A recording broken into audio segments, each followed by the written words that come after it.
It was actually a really challenging job selecting only 4 from each department, just because there were so many outstanding outstanding submissions. What we tried to do is both pick, abstracts that had great scientific merit and that really highlighted the breadth of work being done in each of the departments.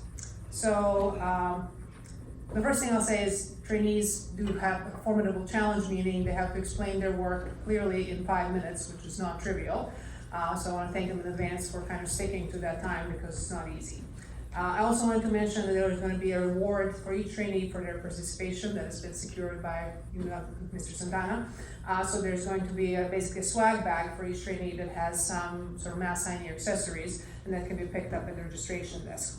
In addition, what we're also including is a pre-registration to the Mass General Brigham World Medical Innovation Forum, which is basically, you might have seen emails about this, but it's going to be like a huge event bringing together leaders in industry, clinicians, scientists, venture capitalists, with this idea of promoting collaboration, innovation, sort of to advance patient care. So basically, each presenter today is going to get free access to this, or ability to attend this forum for free, which I think is a great, great gift. Hello everyone. It is an honor for me to be selected to present the process and the results of our work,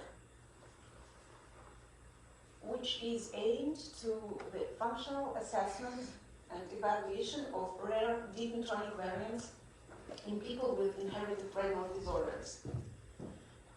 Still, 20% of patients remain undiagnosed with inherited brain disorder, which have the actual mutation in their gene.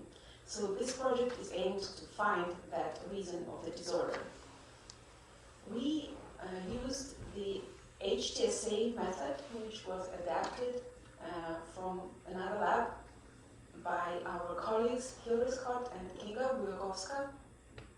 And the main idea of this method is to try in a robust, high-throughput method to confirm or exclude the mutations in the intron parts of the genes which cause inherited brain degenerations. Sometimes the genes are really huge, like ICE gene, EYS, or USH2A gene, so we probably miss hundreds and thousands of mutations in one patient. So we have to deliver and to develop a tool which can help us to exclude those mutations, which can be deleterious and cause the actual disease. The method works like this. So we have the green or red or yellow fluorescence in the cell line when we put the cassette, which contains the mutated oligo, which we order in the company, or the reference oligo.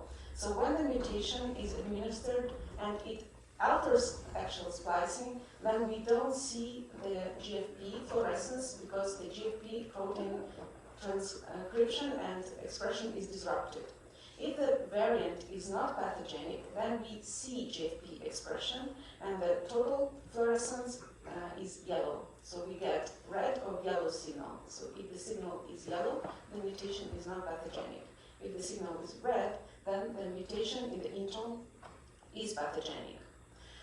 We can check like 200 to 2,000 mutations in one run, which is approximately 3 to 4 months. So I'm responsible for development the process and optimize this method to check more mutations at a time. This picture shows the results of the FACS, so fluorescence sorting of the cells, and usually approximately 3% of cells containing the variated oligos are pathogenic. So it is our assumption that approximately 3% of rare deep intronic mutations cause the disease. This is the image trying to describe that the available tools like Spice AI do not always help us to confirm the diagnosis. So our experimental data shows that out of 18 variants which are shown to be probably pathogenic, just one was confirmed by the available Spice AI predictions to be pathogenic. So we have big room for improvement.